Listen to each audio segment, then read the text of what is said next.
Are we good? I think we good. Let me. Why I didn't mean to do that? I thought I had it. Trying to make sure you can hear me. What is up, guys? It's your boy Moo. Now today we're back in another video. Today we just recording videos back to back since the summertime. We should have no reason to not be uploading no videos every single day. It's literally no schooling right now, no college classes, no nothing. So we should be hard. You know what I mean? Ain't nothing in the way. It's my rest day, you know what I'm saying? I'm gonna go back playing basketball tomorrow, you know what I'm saying? But yeah, like I just had that to really like knock these videos out, maybe a couple of them. You know what I'm saying? But today we're reacting to a video called Analog Horror Monsters Explained in 32 Minutes, All Parts. Now this should be very entertaining. I've seen half of these in action. I've seen YouTubers react to it. Niggas like Immortal Marcus, stuff like that. Yeah, I'll be watching the niggas low key though, no bullshit. But yeah, yesterday I don't even remember what video that we made yesterday. I gotta really check. But bro, this is definitely gonna be a little something different. We finna get to the video though, because the intro was supposed to be short. You know what I mean? Let's get into it. The Intruder. The Intruder doesn't knock, doesn't break in, and never waits for permission. He simply appears, already inside your home, already watching, already smiling. Originating from the Mandela Catalog, The Intruder is one of the most iconic and disturbing figures in analog horror. While many entities in the series rely on psychological manipulation or mimicry, The Intruder is different. He's not pretending to be anyone. He's not trying to blend in. He exists solely to terrify. His face an unnatural stretch of skin and teeth, that's an like actual a corrupted channel, image Mandela file Catalog. come to life. What makes The Intruder so effective is the way he's first revealed through a warped, unsettling home safety video that feels like it wasn't meant for human eyes. The video instructs viewers to avoid engaging with any unfamiliar persons, and to hide immediately if an unidentified visitor is inside. The voice is robotic, the footage glitchy, and then cut to static, and you see him. His eyes are hollow, his mouth is too wide. His presence is wrong in a way your brain can't quite articulate, but your body understands perfectly. Just imagine that moment. A face bursting out of the screen. From that point on, looking at any screen never feels the same again. Unlike the alternates who imitate and infiltrate, the Intruder is direct. He doesn't impersonate, he invades. He's the analog horror version of a home invasion nightmare, amplified through corrupted video feeds and unsettling silence. And somehow, that silence is louder than any scream. He doesn't need to speak. He's already said enough just by standing there. Trucidatum Carnis. Trucidatum Carnis waits in the dark, speaking with your voice before you even realize you're alone. It whispers your name from the darkness, and it whispers it in your own voice. From the deeply unsettling world of Vita Carnis, this creature, commonly known as the Mimic, is one of the most terrifying examples of biological horror in analog media. It doesn't kill for survival. It kills because it knows how to become you. Trucidatum Carnis is a formless, flesh-based entity that lurks in the dark corners of urban landscapes, concealing itself in shadowy alleys, tunnels, and even on buses at night. When it finds prey, it uses its grotesque imitation ability to reproduce the exact voice of a human it has previously encountered. It starts with something small, a name, a cough, maybe a laugh, just enough to make you turn your head, and that's when it learns more. Unlike classic doppelganger myths, the Mimic doesn't need to look like you. It becomes you in the dark, when no one else is around. It feeds not just on flesh, but on recognition. The moment you say, "Who's there?" it has already won. I can already tell you're imagining how disturbing it would be to hear your own voice in the dark. Its voice gets smoother with each victim. White people do that. I think white people do that shit. That's all I be saying. Like, that should never work in horror movies. Like, they really gotta stop. Like, change up the script a little bit, you know what I'm saying? Because now we know you're not gonna survive. As soon as you say who's there, or anything like that, you're not surviving. You're dead. Yeah, we not watching the movie no more. Or it learns, the more convincing it becomes. Eventually, it doesn't just sound like you, it speaks like you think. Vita Carnis presents Trucidatum Carnis not as a wild animal, but as a horrifying evolutionary anomaly. One that has adapted to mimic the most dangerous creature on the planet. You don't see it coming, you just hear it. And it sounds exactly like home, the Iris. The Iris is more than a watcher. It is a presence that rewrites the world simply by observing it. From Gemini Home Entertainment, the Iris is not a creature you can fight or even fully comprehend. It is a sentient, cosmic-level entity that exists outside of time and biology. More of an idea than an organism. More of an observer than a monster. But when the iris is watching, things tend to stop making sense. Its form is simple, a massive, unblinking eye, often appearing in distorted footage, warped topographical scans, or corrupted educational videos. But that eye doesn't just stare, it studies, and the longer it lingers on a location, the stranger things become. Plants start growing in impossible directions. Animals mutate, people disappear, or worse, transform. Gemini presents the iris as the true source behind Earth's unnatural events. It is not killing anyone directly, it is altering reality at a fundamental level. Just its gaze is enough to twist biology and logic. The horror of the iris lies in its silence. What should scare you isn't what you might hear from it. It is the way a single look from it can break the entire system. There are no threats, no chases, no blood. You know what makes sense, or what would make that analog horror more scarier?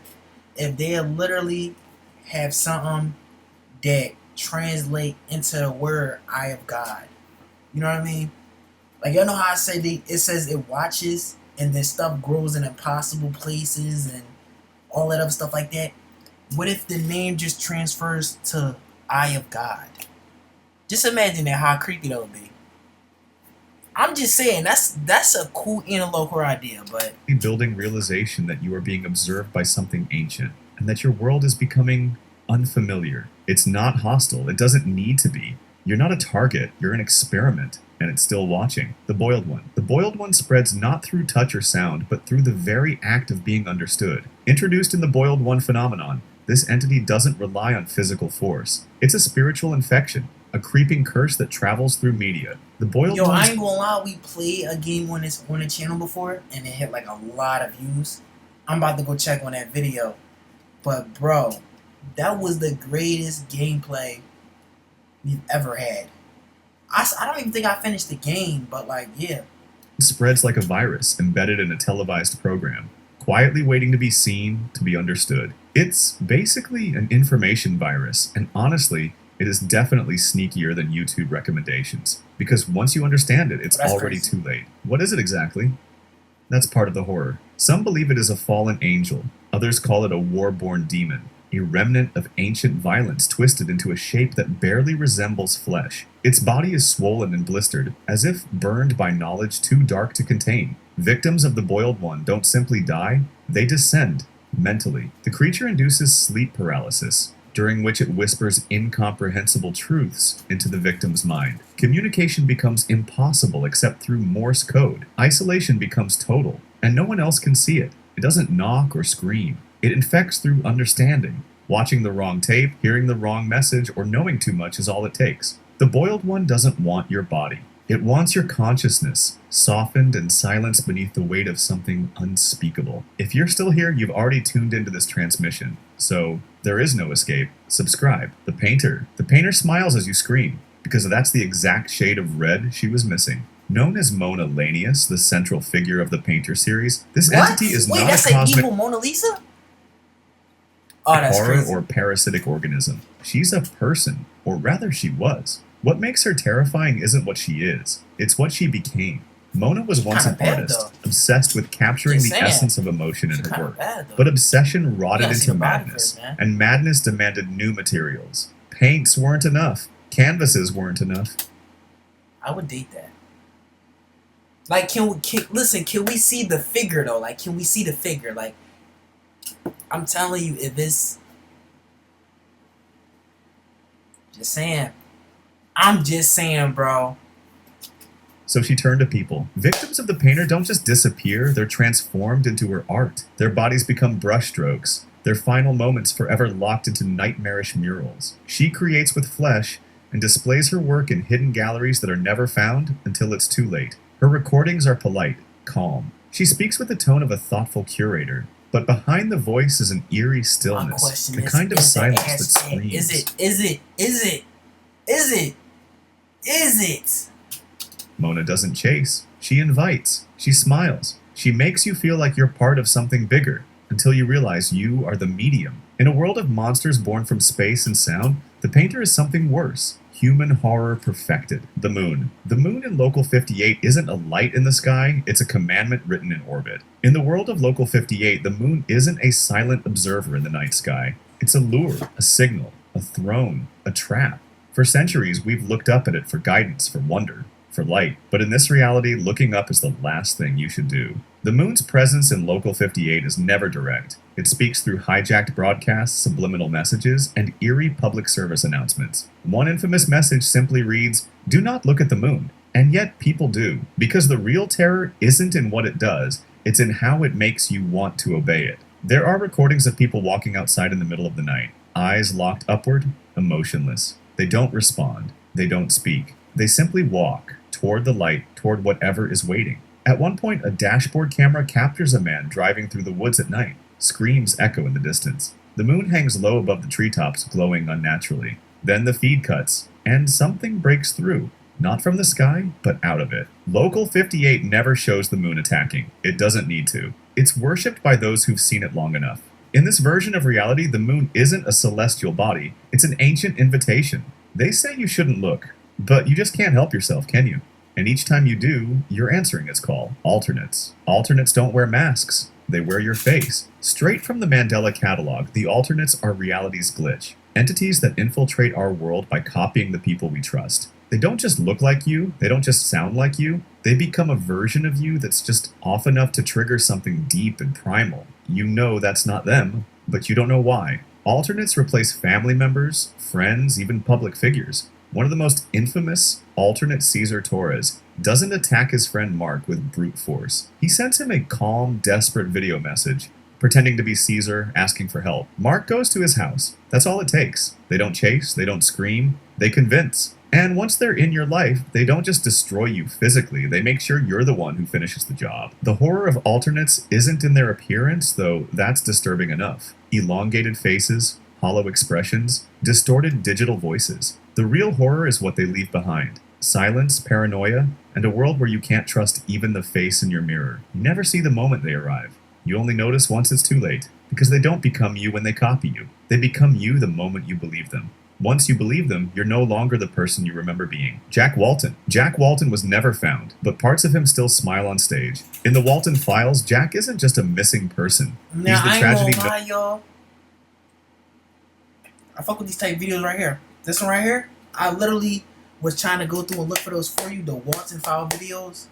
And I think I added a whole bunch of them to like the compilation, but I'm not sure. No one saw coming. Buried beneath layers of corporate mascots and corrupted tapes. Once a family man and co-founder of the Bob's Burgers franchise, Jack disappeared under mysterious circumstances. But while the world moved on, something else took his place. That something wears a cartoon bunny suit. Its name is Bon. At first glance, Bon is just another animatronic. Rusty, jerky, with a too-wide grin. But the deeper you go into the tapes, the more that grin begins to feel personal. Bon doesn't just move. He reacts. He remembers. And that's because he's not just a machine. He's a coffin. Jack's consciousness, grief, or maybe just his pain has fused with the animatronic. The result isn't a haunted robot. It's a grieving father with no voice, trapped in a corporate mascot built to entertain children. The horror here isn't loud. It's slow. It's in the glitchy training videos, in the missing posters, in the way Bon tilts his head like he knows exactly who you are. Jack Walton never left Bob's Burgers.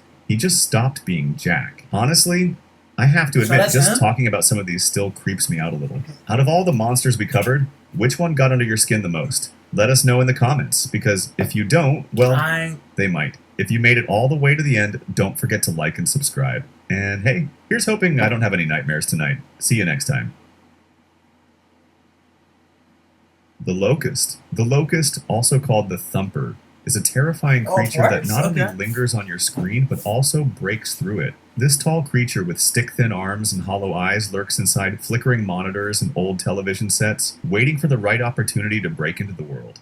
With its bizarre tube-like appendages that throb and writhe like something half-living, half-mechanical, its face is a distorted parody of humanity. In spite of its hideous appearance, the Locust exhibits disturbingly innocent behavior. It uses broken sentences when speaking, misspells words when writing, and gives greetings that, if they weren't from a monster, would almost be cute. A predatory instinct that no innocence can conceal is concealed by this immaturity, but it is far more terrifying. There aren't the overt indications of violence that one might anticipate when the Locust strikes. The bodies of the victims appear to be undamaged. On the inside, however, everything essential is just gone. There was only an unsettling emptiness where life once flourished. No blood, no struggle. The creature harvests organs without even scratching, as though it were feeding on the very essence of humanity. According to witness accounts, there appears to be a clear pattern. First, there is a slight tapping sound on the glass. Then a long hand that resembled a stick reached out. Then there was quiet, save for the slight hum of a screen that shouldn't have been glowing. The arrival of the locust is a somber reminder that some doors, once opened, can never be closed again, whether one is looking for food or a companion. The Operator. The Operator, an anonymous character whose very existence distorts reality, lurks in Marble Hornet's shadowy corners. Often confused with Slender Man, he wears a black business suit and has an unnervingly blank face, but don't be fooled. This entity has no known rules. Despite his infrequent on-camera movements, the Operator has a devastating impact. His approach causes electronics to malfunction, audio to become distorted, and minds to disintegrate. He manipulates time in a very limited capacity, infects memories, and subtly drives victims into madness rather than pursuing prey in the traditional sense. His behavior is a disturbing blend of animalistic instinct and sapient intelligence, and his influence spreads like a viral curse. Those who are marked by it become sources, with no obvious means of containing or escaping it. His most obvious power is teleportation, which allows him to move through space and possibly time with ease. After brief encounters, victims report experiencing abrupt disorientation, missing hours, or ending up in unfamiliar locations. In the meantime, being physically close to the Operator frequently results in excruciating seizures, suggesting that his presence interferes with not only the mind, but also the body's fundamental electrical processes. The Operator doesn't kill because they're angry or hungry, in contrast to conventional monsters. His intentions are frighteningly nebulous. He destroys people from the inside out by allowing their confusion, fear, and despair to rot them into nothing. Those who cross him disappear, sometimes with whole swaths of reality. Others are left broken but alive, forever plagued by visions of a figure that appears just beyond the trees, the Bacteria. The Bacteria, also known as the Howler, is one of the most hostile and recognizable entities in the endless halls of the backrooms. Standing unnaturally tall and thin, with arms like dragging cord and a twisted skeletal frame, it stalks its victims with terrible quiet. Though it looks delicate, the Bacteria is shockingly fast and powerful. It lures prey with distorted screams, then ambushes it without warning, using stealth and imitation. Its quick strikes leave victims who often show minimal outward damage, which fuels hypotheses about feeding internal organs. Originally seen on film during the Found Footage #1 event, the Bacteria stalked Kane Pints through the maze before ultimately killing him. Later encounters suggested that the creature had become even more threatening and aggressive. Some theorize it originates from contamination, though this remains unconfirmed. Others believe it is a living extension of the backrooms themselves. Whatever the truth, one thing is certain. Running might buy you time but not your life if you hear its hollow howls echoing down the endless corridors. The Wretch. The Wretch is a monstrous anomaly that resulted from a tragedy at Moonlight Acres family campgrounds. Originally an average brown bear, Glenn Arthur offered it to the Iris in a desperate bid to replace a human offering. But this act of rebellion did not go unpunished. The Iris brought the bear back into something far more horrific, a towering monstrosity pieced together from the live bodies of its victims. The Wretch looks quite horrible. Its skeletal legs reach unnaturally long lengths, capped on human-like hands twisted into hideous forms. The elongated head of the creature resembles a canine skull deprived of life. Its whole body is a tapestry of sinewy red flesh, dotted with enormous pore-like holes and many sprouting twisted roots. The Wretch towers at full scale, 2 commercial telephone poles, a flesh titan lumbering across the forest. The Wretch started abducting camp people. Yo, I ain't gonna lie, bro. What type of person do you have to be to think to, like, create some type of shit like that and put it into an animation? I really just thought about that. Like, some of y'all really have, like, some of y'all might be mentally ill or just, really genius people that just think of, like, crazy-ass ideas. Kind of like how the niggas came up with Chrome Heart and all that other crazy shit. You know what I mean? So, I feel like all y'all minds definitely do think alike. No bullshit. Urging them into its really terrible creative. form after metamorphosis. That's an extreme level of creativeness that I probably will never reach. Like, I didn't see me be the most creative nigga ever. I actually was creative as a kid too, not even gonna lie. But this level, this is really extreme. Or maybe I just don't believe in myself like that. But yeah. Victims like Mary Dean and Glenn Arthur are not only consumed, it's strongly suggested they remain alive, caught in a state of perpetual suffering within the creature's body. Every twisted silhouette, every hideous limb tells a tale of horror. and of something far worse than death, even if they are just seen momentarily in records. Quollum Carnis. Quollum Carnis, often known as the Monolith, stands like a forgotten titan at the edge of human understanding. This entity, rising approximately 120 meters into the sky, has no mouth, no eyes, and no voice. It is formed from millions of crimson fibers twisted together, culminating in a hollow, upside-down triangular head. I know exactly what you are thinking, but stop. In 1972, 7 of these colossal beings were discovered on a remote island in Hudson Bay, each perfectly positioned around a strange anomaly known as the Singularity. When inactive, they appear almost harmless, silent and statuesque, like ancient sentinels guarding a secret no one should ever uncover. Their mere presence feels like it disrupts the balance of nature, as if the entire world is holding its breath. But once, and only once, they moved. During that forgotten incident, Quollum Carnis unleashed its terrifying power. Its tendrils lashed out like whips powerful enough to topple heavy machinery. From the hollow of its head, it discharged devastating EMP blasts, frying helicopters and disabling entire battalions within seconds. Neither rockets nor artillery could stop it. Yo, niggas, I just hit like 1,000, bruh. I just hit 1,000 on here, bro. That's a...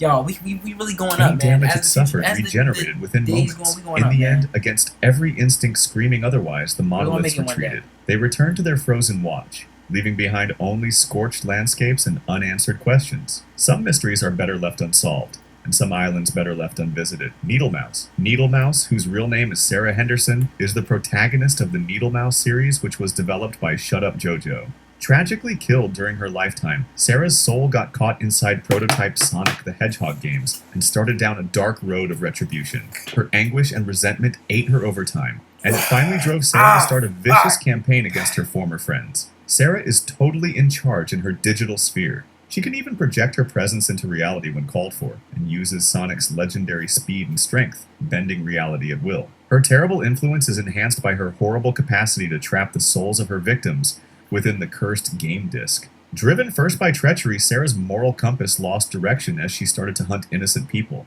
The point of no return was her attack on Kyle, a lad taken in by her ex-girlfriend Lily. Sarah was clearly merely extending her own suffering, not fighting for justice anymore. The entity known as Atom only pushed her down this road. Visually, Needlemouse looks to be a twisted Sonic. Purple quills, red eyes, and a frozen, disturbing smile. Only when she loses control do the deeper horrors under her surface show. Ultimately, Sarah's narrative is one of sad self-destruction. A once average young woman turned into a spectral monster by loss, resentment, and unresolved grief. The Man in the Suit. The Man in the Suit is a man who lost his mind to vengeance after the pain he endured, and eventually turned into a monster because of the hatred inside him.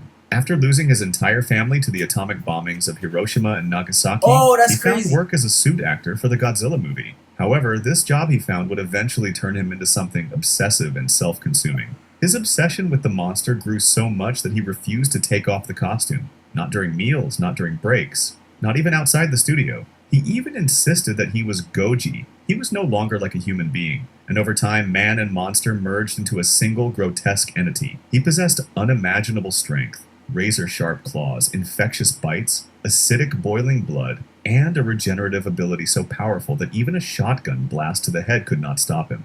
However, this was not the worst part. The pain and hatred burning inside him were far more terrifying. He blamed Americans for the loss of his family and all the suffering he had experienced, and this hatred would lead him to do something terrible. During the filming of King Kong vs. Godzilla, he attacked Shoichi Hirose, the actor portraying King Kong, and drowned him right there on set. The rage that had been building up for years had finally exploded. The man in a costume had turned into something beyond our understanding. After all of this, the Man in the Suit's mutation worsened even more, and his body became even more gigantic, resembling a twisted god. His acidic blood could corrode metal, and his rage could destroy entire crews. He had transcended humanity. He was no longer a man in a suit. He was Goji, the living embodiment of vengeance and sorrow, a ghost sent to make the world pay for the pain it had forgotten. The Horned Serpent. The Horned Serpent, formerly George Washington, is a titanic cosmic entity from the Monument Mythos universe. Originally human, he changed upon cutting a special tree and entering Wonderland, a higher dimensional world. There, contact with reality-warping forces transformed him into a serpentine, godlike being.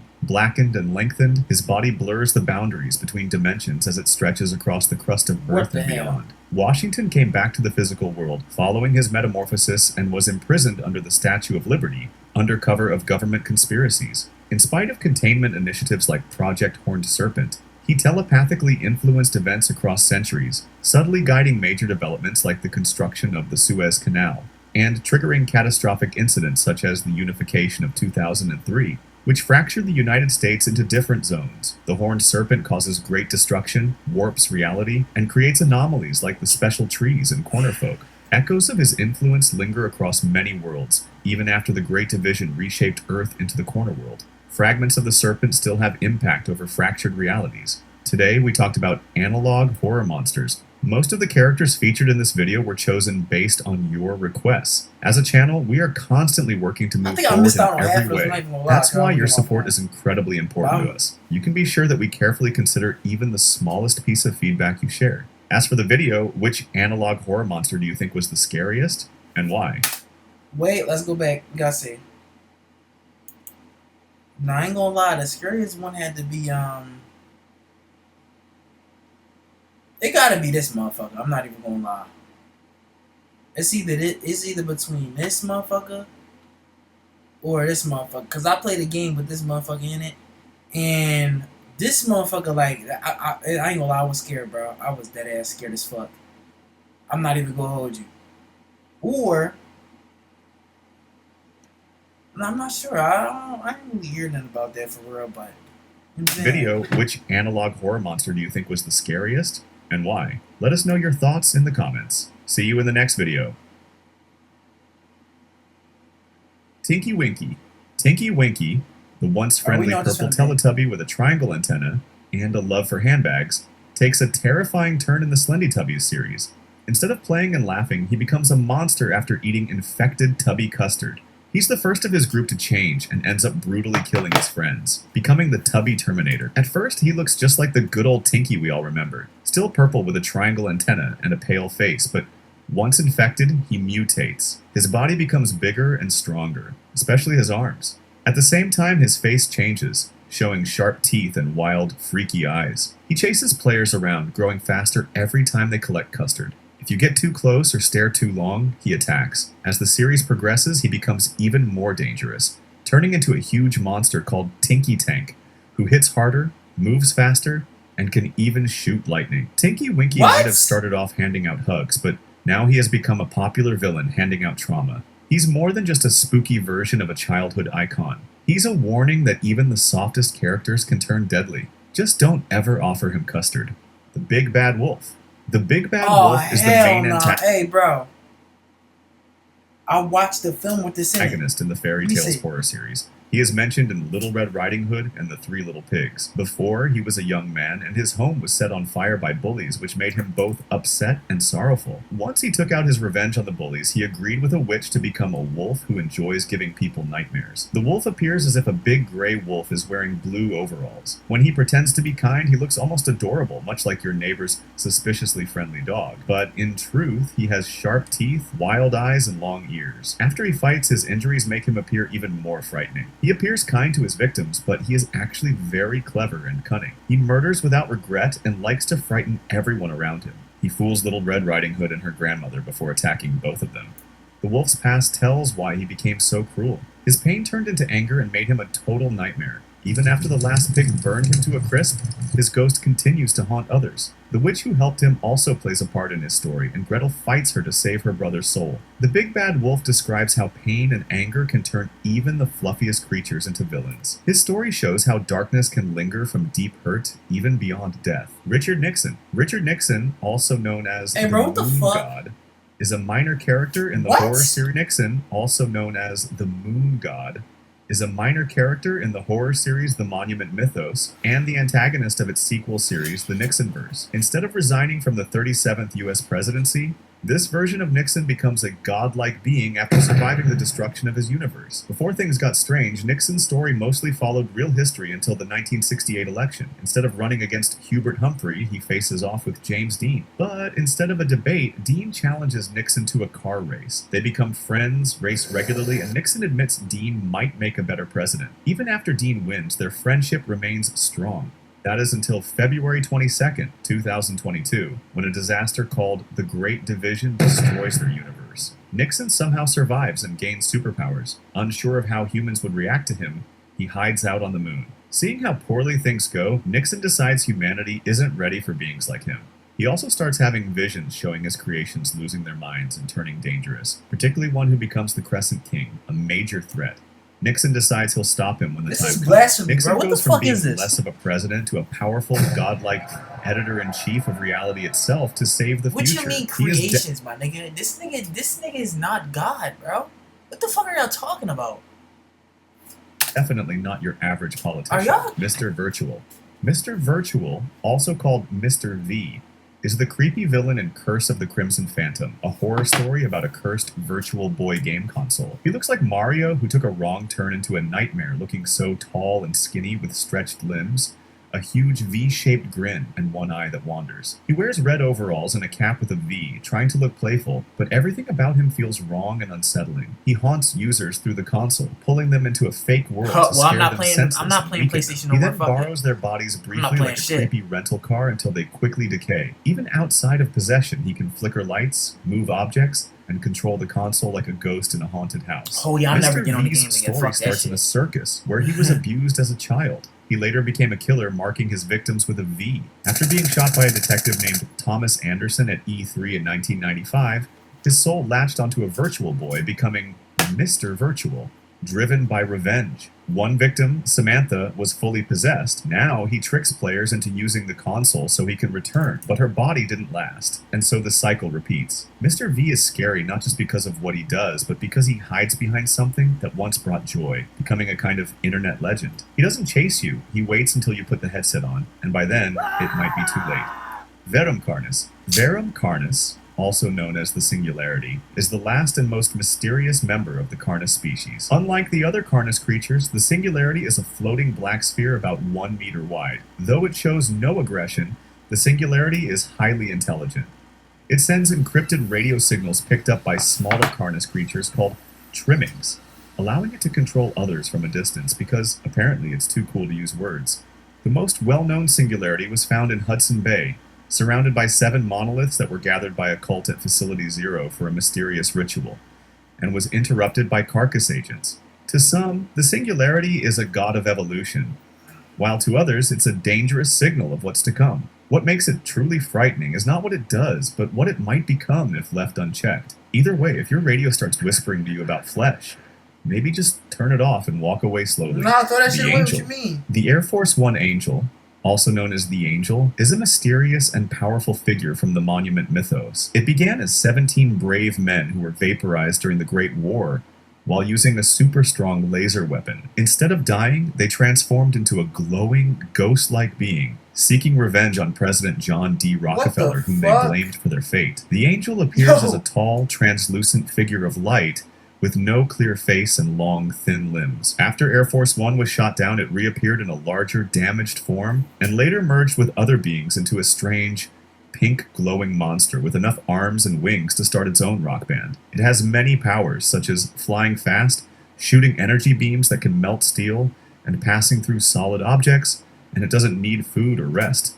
In the end, the Angel's souls formed the Manticore constellation, and despite its strange and terrifying powers, the Angel symbolizes sacrifice, and that war comes with a messy, complicated bill. Woodcrawlers. Woodcrawlers, who are often called skinwalkers, are frightening creatures from the Gemini home entertainment universe. These spider-like aliens capture humans to turn them into fake people. Their sneaky nature stirs up fear and curiosity everywhere in the society. Woodcrawlers look like large spiders, but have legs like those of a harvestman. They have only been seen as silhouettes, or usually only their legs are visible. They are slightly taller than a person, and when they do appear, they often show a single large eye that shines in the light, making them creepier. These creatures are skilled hunters, able to move quietly across various terrains. Wood crawlers like to burrow under the homes of large families, launching surprise attacks from below like a knock-knock joke gone horribly wrong, and then transforming their victims into fake people. Their strength is frightening, as they can crush cars easily, making them a serious threat. Wood crawlers are aliens from Iris and are found all over North America. They are often spotted in places like Moonlight Acres Family Camp, where visitors have nicknamed them... I'm sorry, I'm moving, bro. I'm moving. Like, hey, y'all, where we moving to, man? I don't know if it's gonna be Canada, for Australia. Is that North America? I don't think that is. I think we're gonna move to Africa, bro. What the fuck? What the fuck? My nigga. Wood crawlers. Wood crawlers. Skinwalkers. Wood crawlers are intelligent creatures driven by a strong instinct to hunt and capture. Their ability to turn humans into fake people suggests a deeper, sinister purpose. As they blend into society to achieve their goals, wood crawlers hunt silently in a way that amplifies the fear of betrayal and heightens the sense of dread towards the unknown, creating a chilling atmosphere. This makes us wonder who among us might be a fake person. It could just be your closest neighbor who's always smiling and staring at you, waiting for the right moment to strike. Archangel Gabriel. Archangel Gabriel, who is known as the Holy Spirit, is a humanoid character in the... Stuck for love, bro. Stuck for love, yo. Yo, I ain't even they can't do this. You can't even put a picture of him. What do you... This ain't right, bro. I'm not even gonna lie. This is not right. That's not right, bro. Main villain in the Mandela Catalog. That's not right. And the first alternate. He also appears in Overthrown, this is actually where he disrupts the Annunciation to stop Christ from being born. Ain't blasphemy disrespecting God, right? Like, I'm trying to think, because I think this is another way of disrespecting God, too. I think if you disrespecting his creation, that's disrespecting him as well. But y'all really made it to an analog horror? Like, this is... I ain't gonna lie, y'all going to hell. I'm not even going. That's too much, man. And then you made a picture of him? That's not even him. Wait... What the fuck? Born I don't think angels look human. Claims to be humanity's one true savior. He is a master of deception. First of all, bro, I'm convinced. I think white people did this. Angels don't look human. I don't think. I don't think they look human. I don't know about that. Alternating between two different forms. In his fake form, Archangel Gabriel has a deceptive, beautiful appearance. He has a slim body, wears a long white robe, and his wings are so majestic that any bird would be envious. His charming face comes from his blonde hair, soft features, pale skin, and large, blue, almond-shaped eyes. However, his true form is much scarier. Gabriel can grow up to 3 meters tall, appearing thin and lacking wings. His face is long, with oversized bright eyes and a sinister smile that could scare off a Halloween ghost. This disturbing look creates a sense of fear and unease. Archangel Gabriel first appeared delivering a message to shepherds, but is later replaced by a false version. He represents the idea of a fallen angel, warning against blind faith and deception. He often speaks in whispers, claiming to be the savior of humanity while actually planning its destruction. Archangel Gabriel is a fascinating character who combines beauty and danger. His claims of salvation hide a dark motive that is still unclear, making us question how we can discern the truth from the lies that surround us.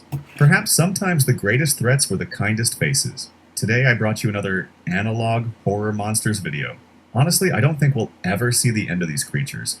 If there are any analog horror monsters you wanted to see but weren't in the video, let me know in the comments. And make sure to mention which monster from this video. We're good, bro. We're good. We're good. We're good, LeBron. We're good. We got benefits. We're good. Alright, we got shit. I don't even know how that line went, but I ain't gonna lie, y'all. That's the end of the video. I hope y'all enjoyed. You know what I'm saying? This video was alright. It made me find a lot of other content to react to. I didn't actually see stuff to the watch later on here for us to react to later.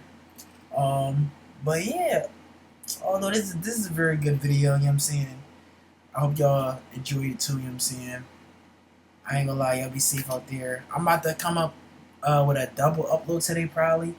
I ain't even gonna lie, because all I did today was really just be bored. When I'm in the crib, my goal is to really just, you know, keep grinding, bro. You know what I'm saying? Like, with this YouTube stuff. You know what I'm saying? Like, that's my whole goal while I'm in the crib, bro. You know what I'm saying?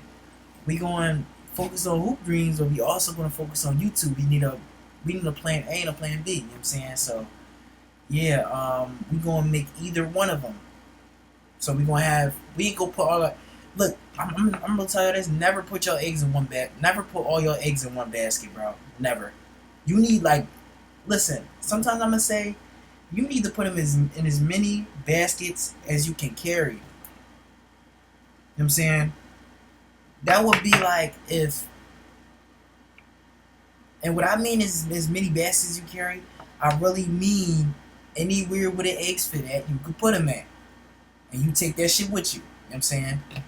But I ain't gonna lie, y'all, I hope that really inspired y'all right there, you know what I'm saying? That's why I do what I do, and then I think this shit really gonna pay off one day. Inshallah, do, you know what I'm saying? I ain't gonna lie though, y'all. We out, we dipping, y'all be safe out there. It's your boy Moo. We out.